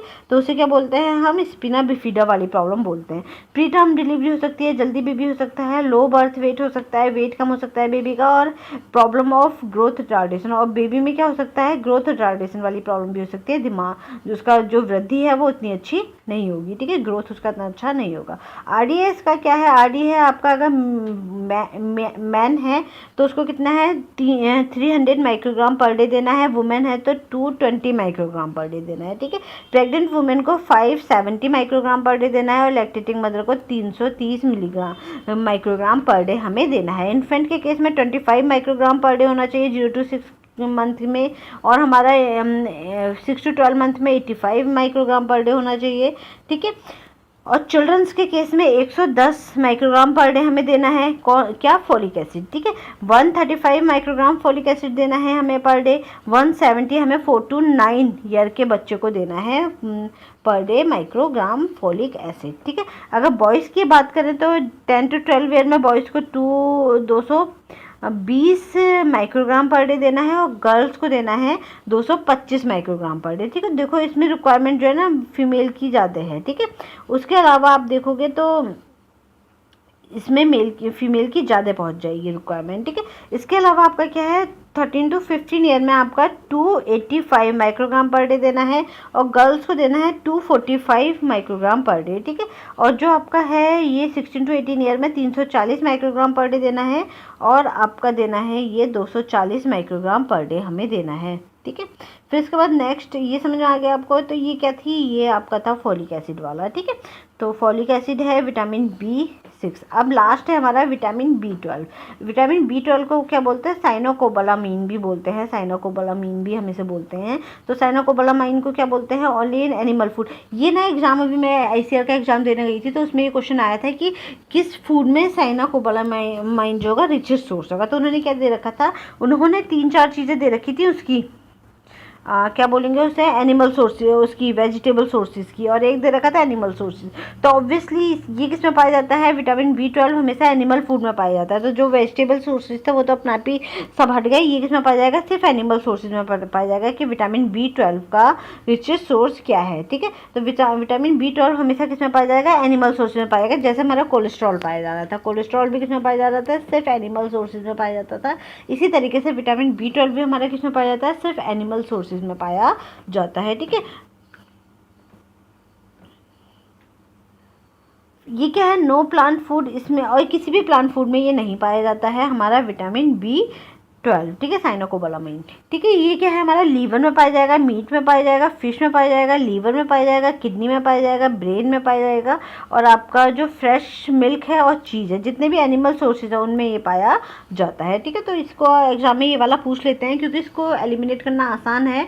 वो आपको 3 या 4 वो दे देंगे वेजिटेबल सोर्सेज, और 1-2 आपको एनिमल सोर्सेज दे देंगे। आपको वो और पूछेंगे कि किस कौन सा रिचेस्ट सोर्स है विटामिन B12 का। तो जो एनिमल सोर्सेज हैं वही हमारे रिचेस्ट सोर्स हैं, जो वेजिटेबल वाला है वो हम आसानी से एलिमिनेट कर सकते हैं, हटा देंगे उन्हें। ठीक है, तो ये इसका फंक्शन क्या है, इसका फंक्शन है helpful in production of nucleic acid. ये क्या करता है, न्यूक्लिक एसिड के प्रोडक्शन में हेल्प करता है। किसके प्रोडक्शन में हेल्प कर रहा है, न्यूक्लिक एसिड के प्रोडक्शन में हेल्प कर रहा है। ये हमारे एपेटाइट को बढ़ाने में, न्यूक्लिक एसिड क्या था आपका, जो न्यूक्लियस में पाया जाता है, ठीक है, उसको बढ़ाने में हेल्प करता है ये। और आपका जो एपेटाइट है उसको इंक्रीज करने में हेल्प करता है। Help folic acid in maturation and synthesis of RBC। ठीक है, ये फोलिक एसिड को, विटामिन जो हमारे B9 था उसके मैच्यूरेशन और सिंथेसिस में ये हेल्प करता है। ठीक है, प्रमोट RBC मैच्यूरेशन, ये क्या करता है, आपके RBC के मैच्यूरेशन में हेल्प करता है। Helpful in other bone marrow elements, और भी कुछ बोन मैरो एलिमेंट्स को बनाने में हेल्प करता है। बोन मैरो कहते हैं हमारी बोन्स में पाई जाती है ना, जो क्या करती है, हमें RBC बनाने का काम करती हैं। ठीक है, और हमारे helpful in increase white blood cells and platelets count. ठीक है, प्लेटलेट्स को बनाने में हेल्प करता है, और क्या करता है, आपकी जो WBC होती है उनको बनाने में हेल्प करता है। ठीक है, इसके साथ साथ DNA और जेनेटिक मटेरियल बनाने में भी आपका विटामिन B12 जो है वो हेल्प करता है। ठीक है, इसकी कमी से क्या हो सकता है, आपको पर्नीशियस एनीमिया होता है इसकी कमी से। ये एग्जाम में कई बार आता है कि विटामिन B12 की कमी से कौन सा होता है, विटामिन B9 यानी कि फोलिक एसिड की कमी से कौन सा होता है, मेगलोब्लास्टिक एनीमिया होता है। विटामिन B12 की कमी से पर्नीशियस एनीमिया होता है। ठीक है, तो इसमें क्या है, आपका डिफिशियंसी क्या है हमारी, इसकी डिफिशियंसी से आपके पर्नीशियस एनीमिया होता है। ये वेजिटेरियन में जनरली इसकी डिफिशियंसी पाई जाएगी, क्योंकि जितने भी वेजिटेरियन फूड है उनमें ये नहीं पाया जाता है, ये एनिमल फूड में बस पाया जाता है। तो जो वेजिटेरियंस है, शाकाहारी लोग हैं, उनकी डाइट में इसकी कमी होने के कारण उनमें ये डिफिशियंसी देखने को मिल सकती है। ठीक है, फिर ग्लाइकोप्रोटीन है। ग्लाइकोप्रोटीन जो हमारा गैस्ट्रिक जूस होता है, इंट्रिंसिक फैक्टर की कमी के कारण भी ये हो सकता है, इसकी कमी से ग्लाइकोप्रोटीन भी कम बनेगा। ठीक है, अगर आपकी बॉडी में ग्लाइकोप्रोटीन की कमी है, ठीक है, ग्लाइकोप्रोटीन की कमी है, तो क्या होगा, विटामिन B12 जो है वो हमारे स्मॉल इंटेस्टाइन में एब्जॉर्ब नहीं हो पाएगा।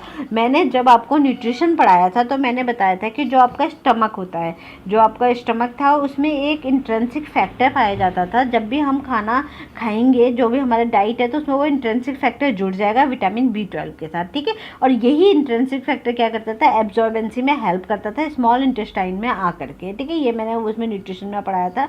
तो वो विटामिन B12 अगर आपकी वो अगर इंट्रिंसिक फैक्टर आपकी बॉडी में सही से नहीं बन रहा है, तो ऑब्वियसली आपकी विटामिन B12 जो है वो एब्जॉर्ब नहीं हो पाएगा स्मॉल इंटेस्टाइन में, और जिसके चलते क्या होगी, आपकी बॉडी में विटामिन B12 की कमी हो जाएगी। ठीक है, फिर ये है पैरास्थीसिया प्रॉब्लम इन नर्व सिस्टम। ठीक है, आपके नर्व सिस्टम में क्या होगा, पैरास्थीसिया यानी कि पैरास्थीसिया वाली प्रॉब्लम आपको देखने को मिलेगी नर्व सिस्टम में। आपके ब्रेन में बहुत अच्छा आपका ब्रेन जो है वो काम नहीं करेगा। ठीक है, आपका जो पूरा जिसे हम वो बोलते हैं पैरालिसिस, ठीक है, आपकी बॉडी जो है पूरा कोऑर्डिनेशन आपके शरीर का सही से काम नहीं होगा। ठीक है, अब इसके RDA क्या है, RDA है अगर आपका 7 ईयर ओल्ड से भी कम बच्चे, एडल्ट मैन और वुमेन, ठीक है, सॉरी 7 ईयर से ऊपर के बच्चे, ठीक है, 7 साल से जितने भी ऊपर के हैं सबको कितना देना है, 2.5 माइक्रोग्राम पर डे देना है। ठीक है, 7 साल से ऊपर के सभी लोगों को कितना देना है, हमें 2.5 माइक्रोग्राम पर डे देना है। लैक्टेटिंग के केस में हम 1 माइक्रोग्राम पर डे बढ़ा देंगे, और प्रेगनेंसी के केस में 0.25 माइक्रोग्राम पर डे हम बढ़ा देंगे।